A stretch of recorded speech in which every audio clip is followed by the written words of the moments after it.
We're basically asking that massive question for our technological age. How do we actually live meaningful lives when everything feels driven by data, by total systems, and just relentless speed? Exactly. And we're tackling this by looking at three, well, really radical answers. We've got Ernst Jünger, who kind of found a heroism in it all in mechanized life. Then there's Martin Heidegger, the critical philosopher, trying to uncover the deep structure behind technology. And finally, Mudgal, bringing a non-Western critique that's rooted in something he calls unframed presence. It's a very different angle. Yeah, and what links them, despite their differences, is this shared concern about what they see as total mobilization, this sense of planetary dominion. They all agree we're accelerating towards something. But they clash pretty intensely, actually, on what that something is, and maybe more importantly, how we respond. Do we try to stop it, transcend it, master it? Right. And they didn't just see gadgets. They saw something fundamental shifting in us, spiritually, existentially. Yeah, absolutely. And the source material is pretty dense. We're talking Jünger's The Worker, Heidegger's big hitters like being and time, and the question concerning technology, and Mudgal's recent trilogy.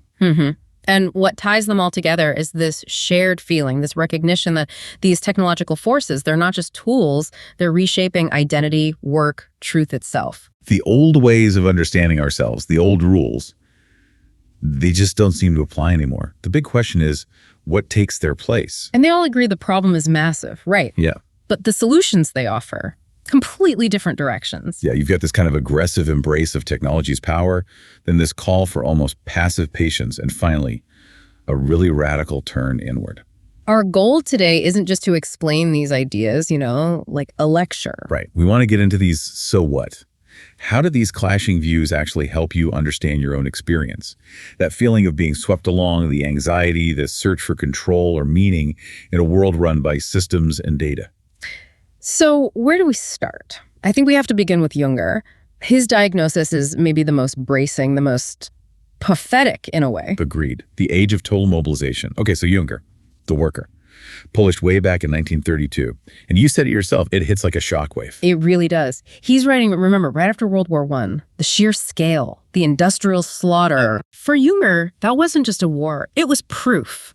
Proof that the entire 19th century world, the bourgeois world, was finished. Completely collapsed. What defined that old world for him? What was lost? Security.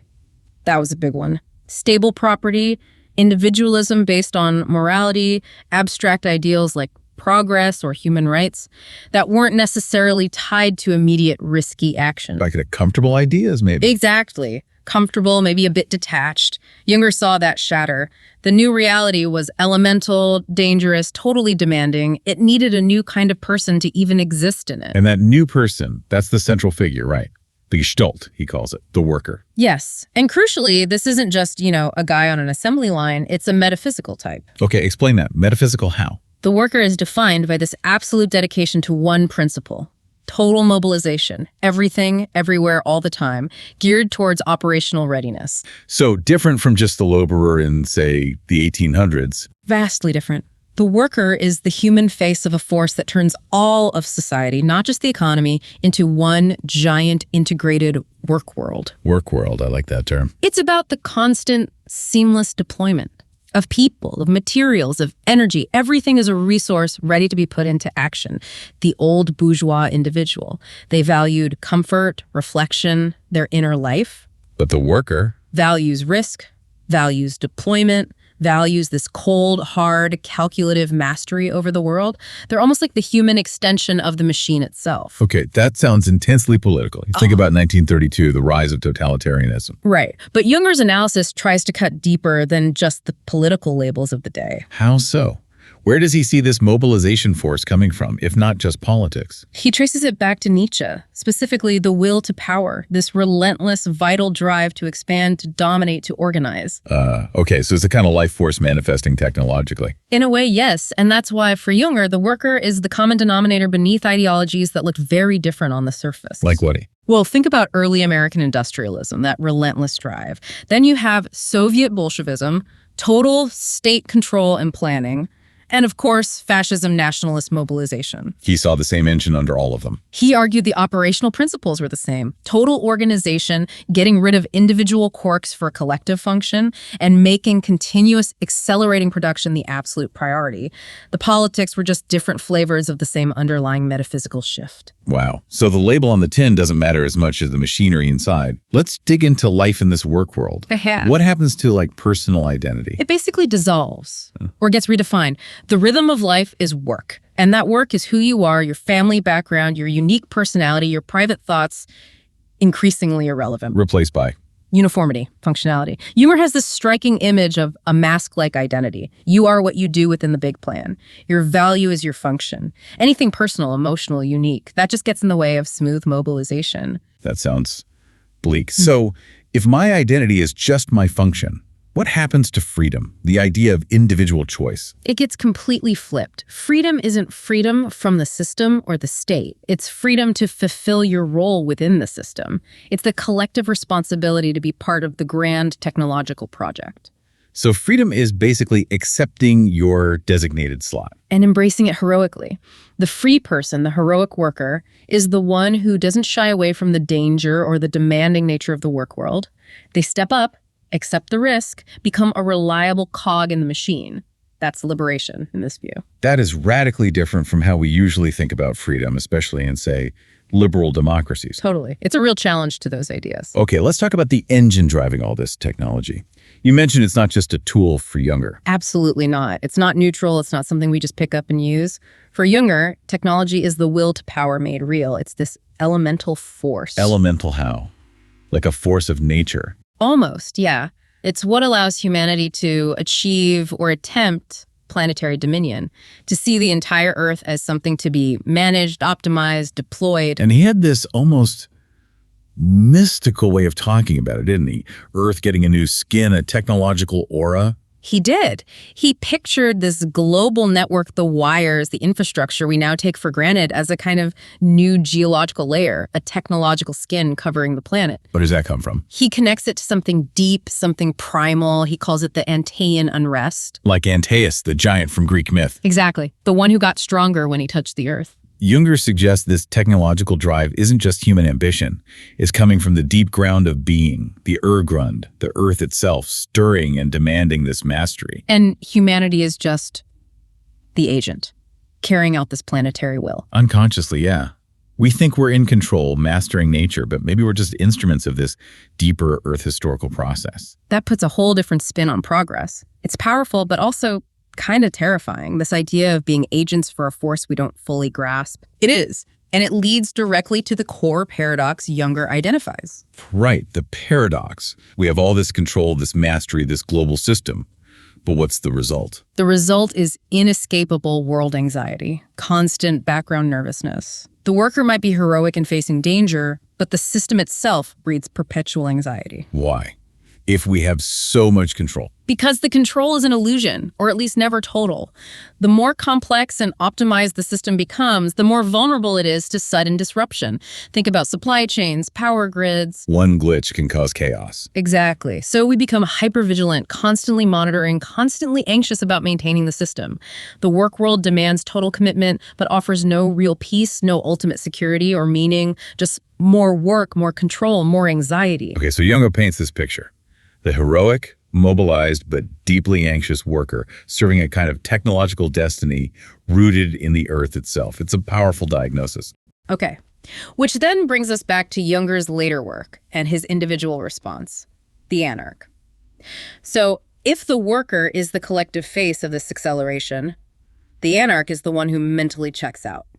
Sort of, yeah. The anarch is Jünger's idea of the sovereign individual, someone who finds inner freedom while still living within the technological world, but crucially, never being of it. So not a revolutionary trying to tear down the system from the outside? No, because that would mean engaging the system on its own terms, using its own logic of power and struggle. The anarch is different, more subtle. Like a shapeshifter. I really like that image he uses. Treating laws, norms, the whole system like passing weather. You put on a coat against the cold, you follow the rules, but you know the coat isn't you. You stay inwardly detached. Yeah, a deep internal separation, protecting a core of spiritual autonomy from that collective drive. So the big question Jünger leaves us with is Is that internal withdrawal really enough, given the scale of this mobilization? And that's the perfect pivot point. It really is. But then comes Heidegger. And Heidegger looks at all this, the mobilization, the anxiety, the planetary scale, and says, Jünger described the symptoms perfectly, but he got the underlying disease, the metaphysics, completely wrong. Okay. So Heidegger wants to dig deeper into the philosophical roots of this technological age. Precisely. And to understand his critique, we need to back up a bit and look at his own foundations, his idea of human existence. Right. Heidegger 101.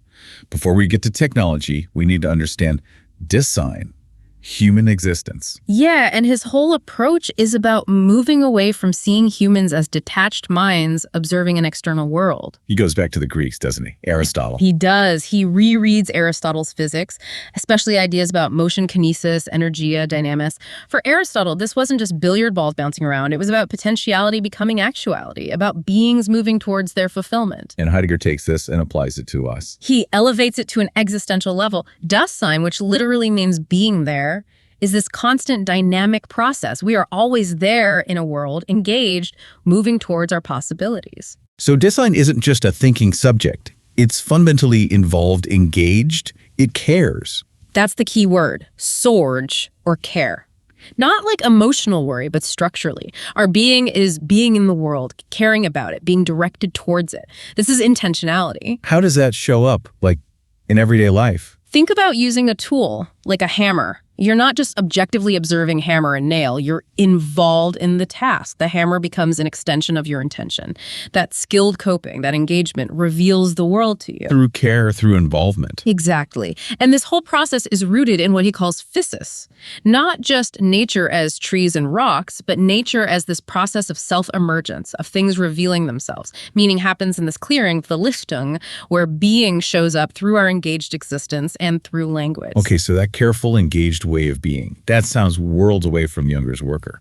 It absolutely is. The worker operates through command, calculation, will. Heidegger sees that as a profound loss of this original relationship to the world, to physis and sorge. So when Heidegger looks at Jünger's total mobilization and planetary dominion, what does he see? He sees the outcome, the reality of it, yes. He accepts the description, but he completely rejects Jünger's explanation that Nietzschean will to power driving it all. Why reject it? Heidegger argues the worker isn't some heroic agent of a primal force. The worker is actually just trapped within the final stage of Western metaphysics. The will to power isn't a breakthrough, it's the consummation. Vollendom, the dead end of a way of thinking that prioritizes human will and calculation above all else. So the worker thinks he's the master of destiny. But he's actually just the ultimate expression of a long philosophical error, starting way back with Plato, maybe, and accelerating with Descartes, the separation of subject and object, the drive to represent and control everything. Okay. This leads us directly to Gestell, then. This is Heidegger's core concept for understanding modern technology, right? Gestell, yeah. Usually translated as enframing. It's crucial to get this. Gestell is not a thing. It's not the machines themselves. It's a way of seeing, a mode of being. It's the fundamental way being reveals itself to us in the modern technological age. It's this pervasive, challenging demand that forces us to see and order everything, the river, the forest, the mountain, even ourselves, purely as a resource to be optimized and made available on demand. Can we make that more concrete? Like, how does enframing work on, say, a forest? Okay, a forest. Before enframing, it might appear as a place of mystery, a habitat, something ancient, maybe sacred. Under Gestell, the forest is primarily revealed as timber reserves, or potential land for development, or a source of quantifiable ecosystem services. It's reduced to bestand. Baystand. Standing reserve, that's the key term. Everything is just stuff waiting to be ordered, extracted, stored, and deployed. The river becomes potential kilowatt hours, the mountain becomes ore deposits. And people. How does Gestell apply to us? This is where it gets really chilling.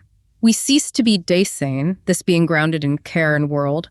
We become human resources, human capital. Our skills, our time, our attention, even our relationships, they get framed as assets to be managed, measured, optimized for the system. Like data points in a database. Exactly. Your profile, your metrics, your potential deployability, your unique, unquantifiable being gets lost in the demand for calculable standing reserve. That's enframing in action. So going back to Jünger's idea of humans as agents of the Earth's will, Heidegger must completely reject that. Fundamentally, he says, we are absolutely not the masters of this process. We don't command technology or the clearing, Lichtung, where things appear. We are the ones claimed by enframing. We're caught up in this mode of revealing. So any heroism is on tragic. Tragic, yeah. We become the most efficient agents of this process that ultimately alienates us from being itself, leading to what he saw as a kind of nihilism, a world where only calculable value has meaning. Okay, so if Junger's solution of more will, more control, just digs a hole deeper and leads to that paradox of anxiety, what's Heidegger's alternative? How do we respond to Gestell? He proposes a counterstance, not fighting technology head-on, but changing our relationship to it. He calls it Gelassenheit, Which means? usually translated as releasement or sometimes letting be. It's a kind of non-willful engagement. How does that work? We still live with technology every day. Right. It's not about Luddism, smashing the machines. It's about dwelling within the technological world, but refusing to let the technological way of thinking define everything. It means saying yes to using technology, but also no to letting it dominate our understanding of what's real. So using your phone, but not letting its metrics define your self-worth. Kind of. It's a patient waiting. A readiness to allow other ways for being to show up, ways that aren't just about resource and calculation. It's recognizing that technology, despite its power, has this inexhaustible withdrawal. Its ultimate meaning or source always receives from our grasp. So stop demanding total control, total understanding. Exactly. Let go of the anxiety that comes from trying to master everything. It's about remaining open, waiting, hoping perhaps for a different, non-technological way for being to disclose itself. A saving power that might grow even in the midst of the danger. Okay, so we have Junger's willful, heroic imposition versus Heidegger's passive, contemplative releasement. And that sets the stage perfectly for Mudgal, because he looks at both these responses and says, nope, still not right. You're both still playing the same game, just different strategies. Both, he argues, are trapped within the frame. All right, section 2. This is where Mudgal throws down the gauntlet, his foundational challenge. That precedes Dasein. He's not just offering a tweak. He's trying to pull the philosophical rug out from under Heidegger, it sounds like. That's a good way to put it. He argues that both Jünger and Heidegger, in their different ways, failed because they weren't standing on the right ground. They were trying to solve the problem from within the problematic framework. Mudgal proposes a different ground entirely. Sat. Sat. Let's get a clearer definition. What does it mean in his context? It's absolutely central. It translates roughly as truth, being, existence. But the key philosophical weight comes from how he defines it. Sat is the undeniable, indivisible, immediate presence that comes before any human understanding, before measurement, before concepts, before symbols. Before thought itself. In a way, yes. Before the structuring of thought. It simply is. It doesn't need an explanation or framework to validate its existence. It's the self-evident reality that's always already there. Okay, that sounds profoundly simple, but also challenging. Mm-hmm. How does this idea immediately target modern thinking? You mentioned measurement. It strikes right at the heart of the modern scientific and technological worldview, which is built on measurement and the subject-object split. The observer separate from the observed. Exactly. Mudgal argues that this very approach inherently fragments reality. We divide things up to understand them, but in doing so, we lose the wholeness. We mistake the analysis, the data, the map for the actual indivisible reality, the territory. Does he give specific examples? Yeah, he critiques even something as fundamental as quantum mechanics. While acknowledging its predictive power, he worries that its focus on particles, waves, probabilities. This reductionist approach ultimately misses the totality. It measures the fragments but overlooks the seamless unity, the sat, within which all this fragmentation and measurement even takes place. So dividing reality to understand it means you've already failed to understand its fundamental nature as undivided. That's the core of the critique. You've imposed a frame of measurement onto something that in its essence is unframed. If we're so prone to this fragmentation, how does Mudgal describe our actual place in the world? Our existence. He uses this interesting distinction. He says we are simultaneously enwombed and enworlded. Enwombed and enworlded. Yeah. Enwombed refers to our inescapable connection to the living, breathing, ecological reality, the sun, the air, the water, the earth. This is a nurturing, whole, immediate reality, essentially. Okay, that's the enwombment. What about enworlded? Enworlded refers to the layers of language, culture, tradition, ideology, the conceptual systems and scripts that we inhabit. These structure our perception, often constraining it, filtering the enwombed reality through preconceived frames. And the crisis of modernity is? The growing, maybe catastrophic gap between the lived reality of our enwombment in SAT and the increasingly restrictive, fragmenting nature of our cultural and technological enworlding. We're losing touch with the real ground. Okay, let's connect this back to technology's grip. You mentioned Mudgal sees industrial tech as inescapable, and that resisting it politically, like Gandhi, is futile. How does SAT inform that view? Because he argues that this technological system isn't just an ideology we chose. It's something that arose historically, organically almost. It's woven into the fabric of global existence now. It's become part of our enworlding in a way that feels almost like nature itself. So you can't just opt out.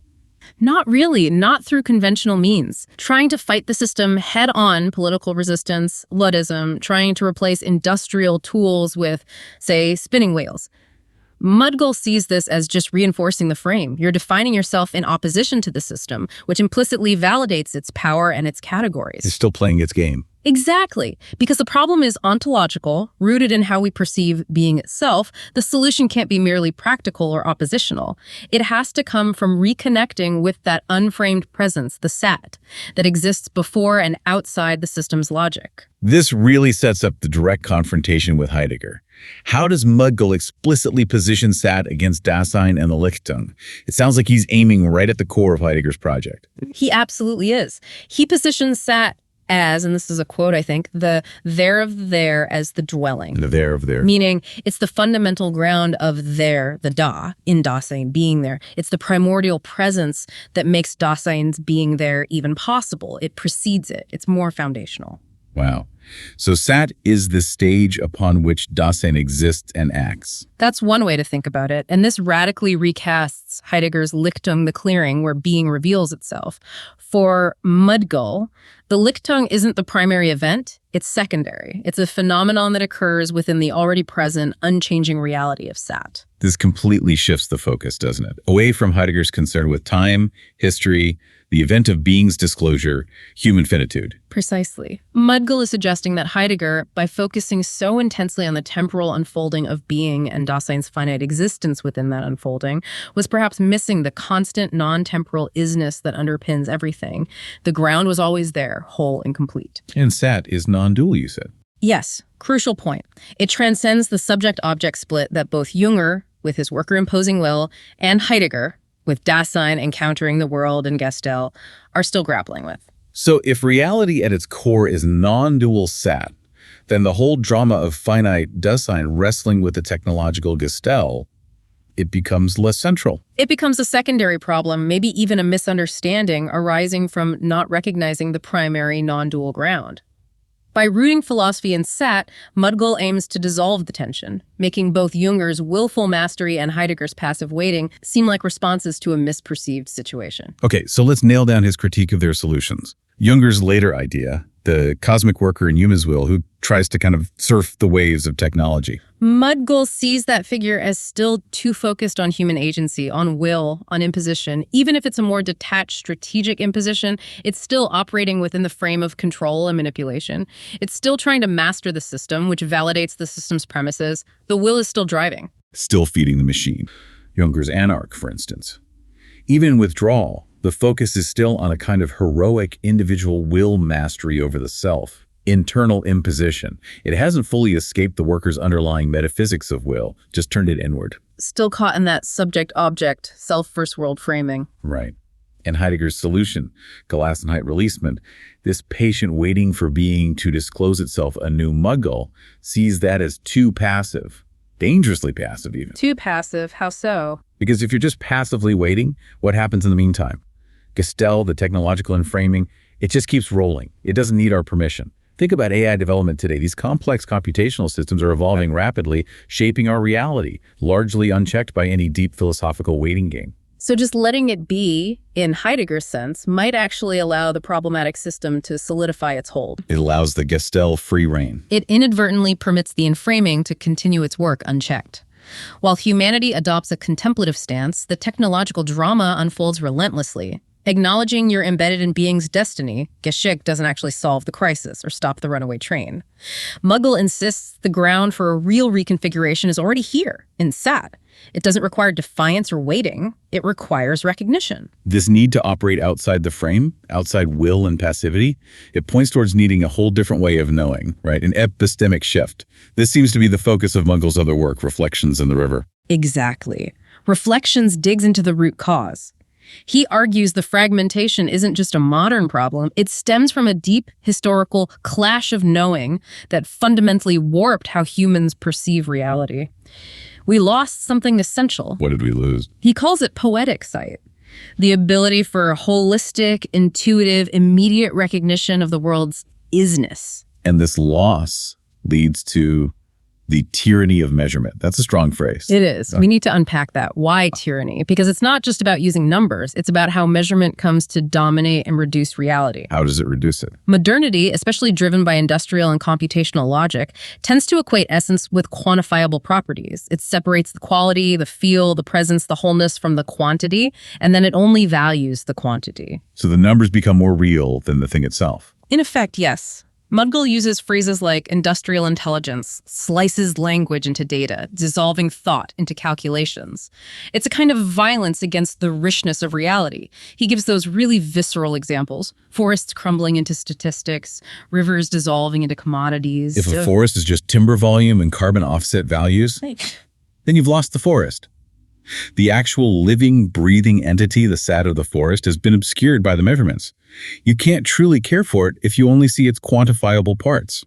To illustrate this clash between ways of knowing, he uses that fictional dialogue, right, between Kalidasa and Dignaga. Yes, it's a brilliant device. Kalidasa, the great classical Sanskrit poet, represents that lost poetic sight, intuitive, holistic, immediate. For him, a river isn't just H2O flowing downhill. It's a living presence, maybe even a goddess. Reality it presents itself directly and requires no complex logical breakdown to be apprehended. And Dignaga, the Buddhist logician. Dignaga represents the other side, analytical fragmentation, the rigorous, logical dissection of reality into its smallest components, constantly questioning, defining, categorizing, assembling reality piece by piece through logic. And Mudgal's point is that modernity is stuck entirely in Dignaga's world. Completely. We're trapped in the belief that only through deconstruction, analysis, and measurement, the Dignaga approach, can we truly understand anything. We've forgotten, or perhaps we even distrust, the Kalidasa-like immediate apprehension. Okay, if we're trapped in this analytical, measured view, how do we possibly get out? This leads to what you call Mudgal's boldest claim, that all structured thought is a kind of drama. This is where he really pushes the boundaries. He argues that essentially every major system of thought, whether it's Buddhism, Vedanta, Islam, Christianity, even modern science itself, operates as a self-contained drama. A drama, like a play. Kind of. An imaginative scaffolding. A conceptual framework that explains the world, but its proof, its coherence, relies entirely on its own internal logic and assumptions. It's a self-referential loop. These systems lack external validation beyond their own structure. So according to Mudgal, these grand systems, religion, philosophy, science, they don't describe reality as it is, but rather impose their own structure onto it. They fragment reality into causes, effects, principles, laws based on their specific conceptual architecture, not on objective isness. They create a story, a drama about reality. That's a massive claim. Can we look at his specific critiques? How does he see, say, Buddhism as a drama? Well, take a core Buddhist doctrine like momentariness, kachikava, the idea that everything is just a fleeting series of arising and ceasing psychophysical aggregates, skandhas, linked by causality, fundamentally impermanent. Mudgal would acknowledge the sophistication of this model for explaining change and suffering, but he'd ultimately view it as a speculative edifice. A theory whose primary support comes from within the Buddhist framework, meditative insights interpreted through the lens of impermanence, logical arguments based on the premise of aggregates. It offers no proof, he'd argue, that escapes its own conceptual loop. If you fully buy into the drama of momentariness, you might miss the unchanging ground, the sat, that he posits underlies it all. So the framework used to understand impermanence becomes its own imaginative bubble. What about, say, Christianity or Islam? Similar principle. He'd argue they structure reality around a central drama of salvation. Existence is framed by concepts like sin, fallibility, obedience, divine judgment, redemption. This framework defines reality as inherently flawed and requiring external intervention for meaning or fulfillment. To step outside that drama, Mudgal suggests one would need to perceive an inherent purity or completeness in existence that doesn't require redemption. The drama of sin and salvation prevents seeing that. And modern science. Also trapped in its own drama, according to this view, the drama of materialism, empiricism, and objective measurement. It assumes that only what can be measured and verified empirically is real, defining truth within the limits of its own methodology. It's a powerful drama, incredibly effective in its domain, but still a specific self-referential way of framing reality, potentially blind to anything outside that frame, like SAT. So the solution isn't to find a better drama, a better system. No. The solution is to dismantle the drama altogether, to engage in unframing. Unframing, how do you do that? By moving past the analysis, past the measurement, past the conceptual labels, and encountering the immediate essence of things. Reality, Mudgal insists, doesn't need a system imposed upon it. Can you give an example? Think about feeling the wind. The drama approach is to think about air pressure, wind speed measured in knots, meteorological causes, maybe even its symbolic meaning in some cultural system. Right, data and concepts. Unframing means just feeling the wind, directly, as nourishing breath, as movement, as presence against your skin, without the labels, without the measurements. In that direct encounter, the conceptual drama momentarily shatters, and you touch the unframed reality, the SAT. Let's bring in that train analogy he uses. It connects a couple of his books, right? Yes, it's powerful. In the light of light, the problem is the train itself technology hurtling along aimlessly, without a spiritual destination. The focus is on finding a new direction. Okay, seems straightforward enough.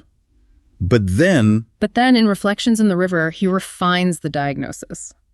The deeper problem isn't just the train's directionless motion. It's that the passengers have become utterly consumed by the train's mechanics. how so? We're obsessed with the dials, the data, the engine's logic, the measurements inside the carriage. We're staring at the instruments, tweaking the system. And we've forgotten to look out the window. Exactly. We've forgotten the actual world, the landscape set that the train is moving through. We mistake the inside of the train, the measured reality, for the only reality. So the solution isn't just redirecting the train or optimizing the engine. No, the solution is more radical. Shatter the illusion. Realize the train isn't everything. It requires regaining that poetic sight, that direct, holistic seeing of the world outside the system's measurements. Remembering the ground was always there. Okay, this really clarifies why he'd find the others insufficient. Jünger is too busy trying to build a faster, more dominant train. Yes, trapped in the heroic will-to-power mode, anthropocentric imposition. And Heidegger, while seeing the problems with the train's internal logic, Gestell, his solution, Gelassenheit, is essentially just sitting quietly in the carriage, letting it run. From Mudgal's perspective, yes, it's too passive. It lets the self-sustaining technological force continue its run unchecked. It doesn't actively reconnect us with the reality outside. For Mudgal, the sheer presence of SAT demands something more proactive. And he even positions SAT as more fundamental than Heidegger's concepts. Right. He suggests SAT, this primordial isness, precedes even Dasein being there. Heidegger's famous Liftung, the clearing where truth reveals itself, is seen as secondary, a temporary opening onto the eternal ground of SAT. So what's the proactive alternative then, if not dominion and not just releasement? This is where he introduces rājadharma, drawing from Vedic traditions but reimagining it. It's a form of custodial governance. Governance, so a political structure. But didn't he just say all structures are potentially self-referential dramas? How does this avoid being just another train? That's the critical question. Mudgal argues rājadharma isn't just another drama if its grounding principle, its absolute center, is non-dual SAT. Its purpose isn't power or control in the Jungerian sense, but spiritual custodianship. Custodianship of what? Of the inner light, of aligning society with this non-dual awareness of SAT, the laws, the institutions. They aren't meant to create truth, but to revolve around it, to facilitate that connection. Like planets orbiting a sun. The sun isn't created by the orbits. Exactly. He calls it the pole of the polis. Let's define rājadharma more clearly in Mudgal's context. It's more than just the duty of the king, right? Much more. Traditionally, yes, rājadharma is about the ruler upholding societal and cosmic order, dharma and rita. But Mudgal elevates it. It becomes a kind of spiritual custodianship. Custodianship of what? Of that inner light, of the connection to SAT. Governance isn't just administration, managing the economy, or balancing budgets. It's a sacred responsibility to guard the foundational truth, the unframed presence, against the constant pressure of fragmentation and systemic disorder. Leaders become guardians of Sat. And this is linked to the pole of the polis. What is that concretely? It's not concrete, it's the opposite. The pole of the polis is the unseen spiritual axis. It's the center of self-luminous awareness. He sometimes connects it to the Vedic idea of Indra, around which a healthy civic and cosmic order should revolve. It's the orienting principle. The North Star for the community, metaphorically speaking. Exactly. Without this inner transcendental pole, politics just becomes procedural, bureaucratic, managing competing claims, an orbit without a sun, as Mudgal colorfully puts it. He argues this is why modern democracies, lacking this unifying inner orientation, tend to degrade into endless cycles of grievance and conflict. There's no shared fundamental ground beyond the procedures themselves. But how does this avoid becoming authoritarian? If leaders are guardians of inner light, the source material stresses it's custodial, not dictatorial. The balance is crucial. The leadership's role isn't to impose a specific dogma or control thought. It's to guard Rita the principle of inner and outer order by acting as mediators. They need to foster both inquiry, pravas, the freedom for critical thought, exploration, questioning, and faith, the underlying trust in and connection to the foundational truth, the Sat. So maintaining the space for both questioning and grounding. Precisely. It's about safeguarding the integrity of that inner pole, that connection to Sat, not enforcing uniformity. If that inner pole, that fire, is neglected or extinguished, the result is what he calls a polis of smoke. It might look stable on the surface, but it's spiritually hollow, easily manipulated, and ultimately unsustainable. So this vision of rājadharma and the polis of light, it's a proactive alignment with Sat. How does this explicitly contrast with the failures he identified in Jünger and Heidegger? It offers a distinct third way. Jünger's path was willful imposition, trying to force technological mastery onto being. Heidegger's path was passive releasement, waiting for being to offer a different path. Mudgal's vision, drawing on this reimagined rājadharma, is about proactive alignment. It's about consciously cultivating and organizing society around the already present truth of Sat, using the pole of the polis as the guiding axis. So not forcing, not waiting, but attuning. Attuning, aligning, grounding, reconfiguring existence not in reaction to technology, whether defiance or acceptance, but based on an understanding of a originary, non-dual truth that precedes the whole technological question. Governance becomes sacred stewardship of that truth. It feels like this challenges not just Heidegger's view on technology, but his whole emphasis on temporality and historical destiny, his Geschick. I think that's the deepest philosophical challenge here. By centering Sat, this eternal, non-dual, unframed presence, Mudgal effectively bypasses or relativizes the historical unfolding that is so central for Heidegger. The idea that being sends itself differently in different epochs. Right. Mudgal seems to suggest that Heidegger's focus on Dasein's finite journey through these historical epochs, culminating in the technological Gestell, might be looking at the ripples on the surface while missing the unchanging depth of the ocean. The focus on Dasein's care, its being towards death, its entanglement in historical destiny. All of that becomes secondary if the ultimate reality is a timeless whole presence that was there before Dasein even began to worry. The ground was always there. The ground was always there, whole, non-temporal. Mudgal's demand is startlingly simple, yet incredibly difficult. Just recognize it. Stop getting lost in the dramas we construct on top of it. Okay, this has been a genuinely deep dive. We've really had to shift our perspective to follow Mudgal's critique.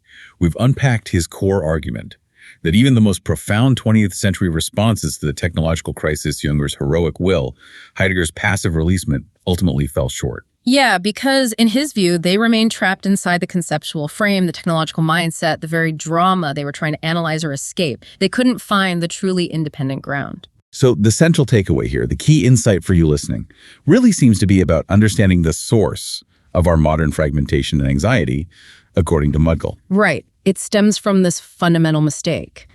Confusing the conceptual scaffolding, the systems, the measurements, the data, the self-contained dramas of our ideologies and sciences with the actual immediate reality of Sat, that underlying, unframed, undeniable isness of the world. We're like those passengers on the train. Yeah. We spend so much time analyzing the engine, the schedule, the data streams inside the carriage, Defining ourselves by the metrics, the systems. that we forget to look out the window. We forget the world that's just there, existing whole and complete, requiring no system to simply be. And if we take Mudgal's diagnosis seriously that this industrial computational intelligence is rising, it is slicing reality into data, making this framed technological world feel increasingly total, inescapable, then it poses a really practical personal challenge. What can you do today in your own life to push back against this? Not by fighting the system head on, perhaps, but by reclaiming moments of unframed presence. What immediate, non-measurable experience can you consciously reconnect with? Like what? Maybe it's the simple feeling of the sun on your skin without thinking about UV indexes, or the taste of water without thinking about filtration systems or mineral content.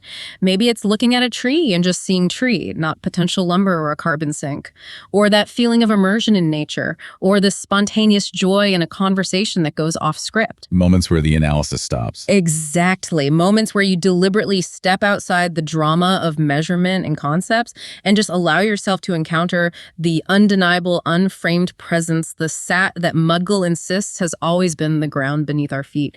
Can you reclaim those moments to shatter the drama, even for an instant? A shift from constant analysis to simple apprehension. A provocative thought to leave you with. We'll see you next time.